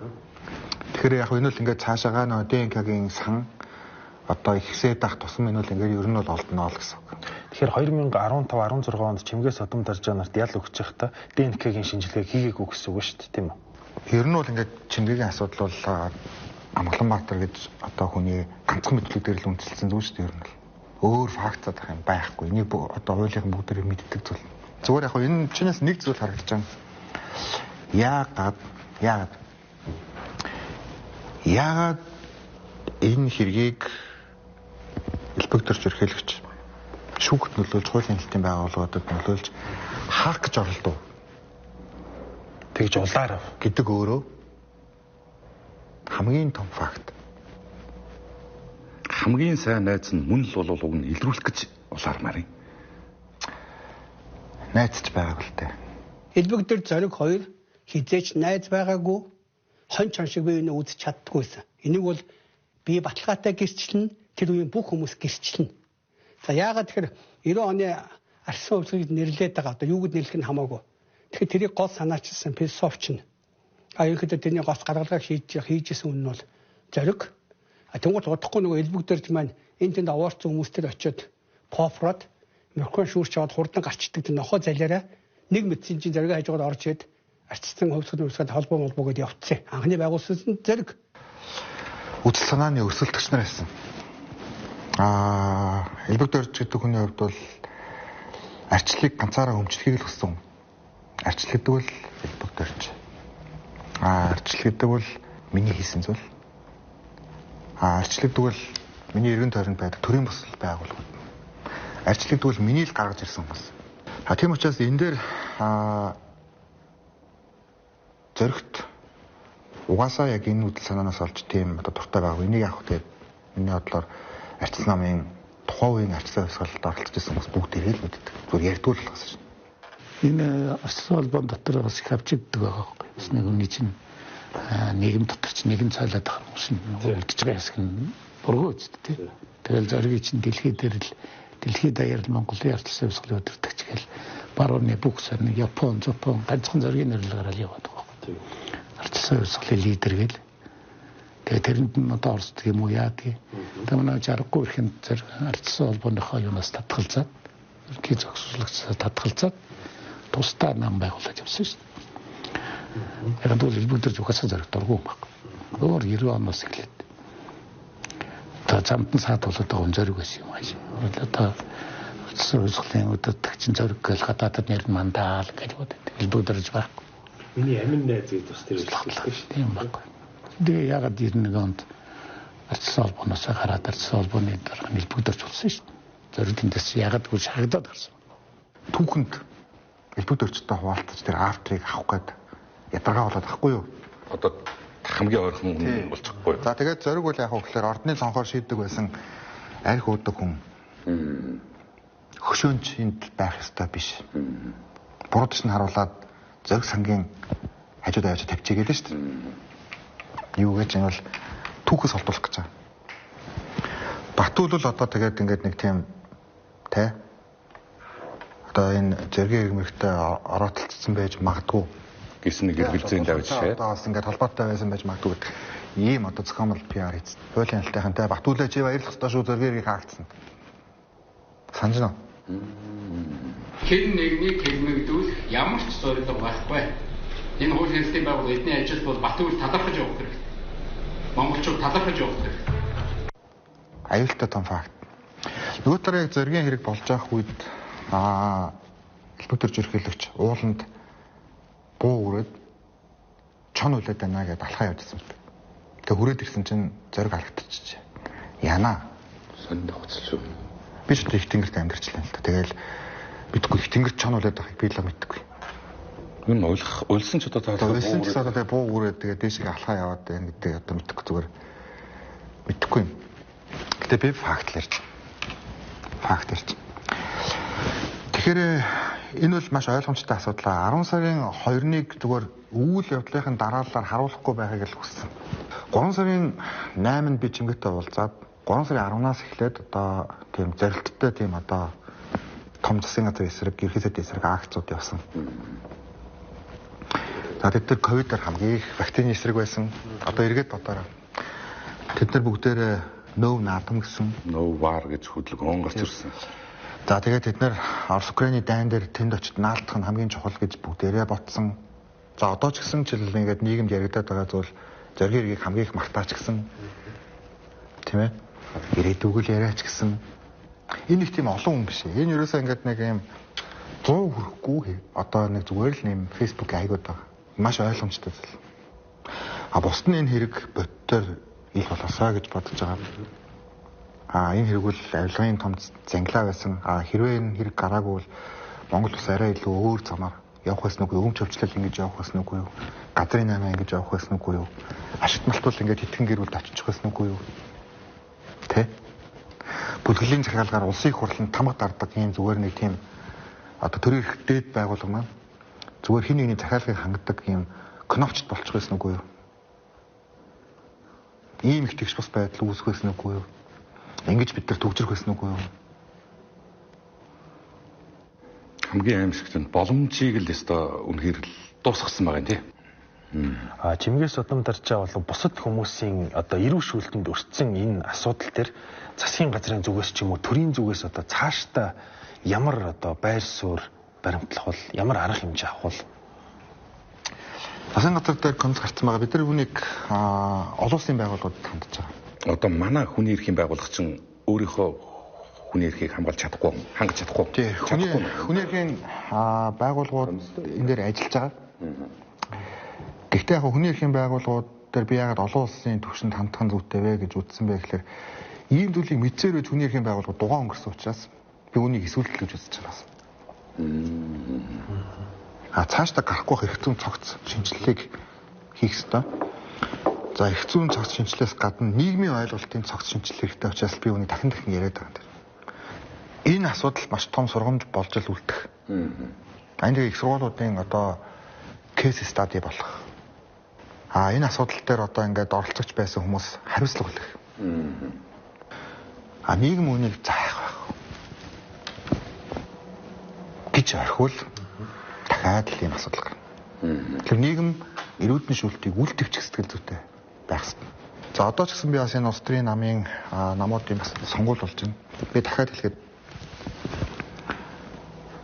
яг хүн байгаа үнэт зүйл дээр л байх хэрэгтэй. Яг туйлын үнэн гэж хаана байна гэдэг нь үнэхээр хэрэгэлзээтэй болчихсон шүү дээ. Яг нэг сонгуулийн үе ч юм. Яг ийм мэрэгжлийн одоо дүгнэлт өгөх хүмүүс л яг энэ дээр нэг сүнсээ хөдөлдөхгүй байх хэрэгтэй. Тийм учраас энэ удаагийн сонгуулийг манай Монголын ард түмэн би аль нэг намыг дэмжиж гэхгүй. Харин бүлэглэлийн хүмүүсийг битгий дэмжиж гэж гисэн. Яг тэгэхээр энэ бол аль нэг намуудын хоорондох өрсөлдөөн болохгүй. Энэ бол ард түмэн ялах уу эсвэл авилгачид ялах уу гэдэг ийм л сонголт болно. Та одоо ерөнхийдөө хэрвээ би энэ системийг задлж чадахгүйгээр эрх мэдлэггүй оюун эрдэнэ болчвол юу намайг хүлээж байгаа бол гэдгийг ер нь төсөөлж үзчихсэн. Тэр сонирм биш үү эсвэл? Гэхдээ ойлгомжтой тэр чинь тэгээд ямар л таатай багт тэр чинь төгтөө ирээд болно шүү дээ. Гэхдээ энэ яригдсан үнэт зүйлүүд яригдсан ерхий суурь зарчим бол энэ бол өөрөө үрдийн мөн чанартай. Үрдийн мөн чанартай. Зөв жишг бол зөв жишгийг дагуулна. Буруу жишгийг л дагуулдаг тийм ээ. Очир утгаа парламентын засаг, эрхлэгчийн засаглыг санал тэнцэхэд парламентын засаг болгохын төлөө зогссноо жишээлбэл одоо очир хат гэдэг хүнийг тухайд би ажиллаж байгааг мөртлөө хүндэлдэг. Зөвхөн энэ фактаас болж. Батуул гэдэг хүнийг би танихгүй нэг сайн уулзаж баг үзэж байгаагүй ч гэсэн. Түүхэн фактын дагуу энэ хүн арчлалын төлөө зогсдог байсан учраас хүндэлдэг. Тэр өдөлөөр олон нийт байхгүй та. Тэр өдөлөөр ард түмэн орцсооч хэдэн дарга. Тийм учраас тийм ард түмэн одоо үүнийг мэдж дүнэлт үлднэ гэдэг бол өнөөдөр би ялчж байгаа гэсэн. Тэр оюурд гэдэг хүн ерхий сайд байна уугүй гэдгээс үл хамааран энэ ёс зүйн өндөрлгөөс буцаж ухрахгүй байхгүй. Ухрахгүй шүү. Дараагийн ерхий сайдаас надаас илүү байхыг шаардна. Оюурд гэдэг хүнгээ байж л шүү дээ. Ямар агуулгатай дуурдгаараа дуурна те тэр нэг юм заавал одоо албан тушаал дээр байх үгүй гэдгээс үл хамааран байхгүй. Заагур болоо өндөрлөхөө. Юу гэж бодож байна? Болсон доо ер нь. Одоо ямар ч хүсээ асуултанд сайн ярьж байна.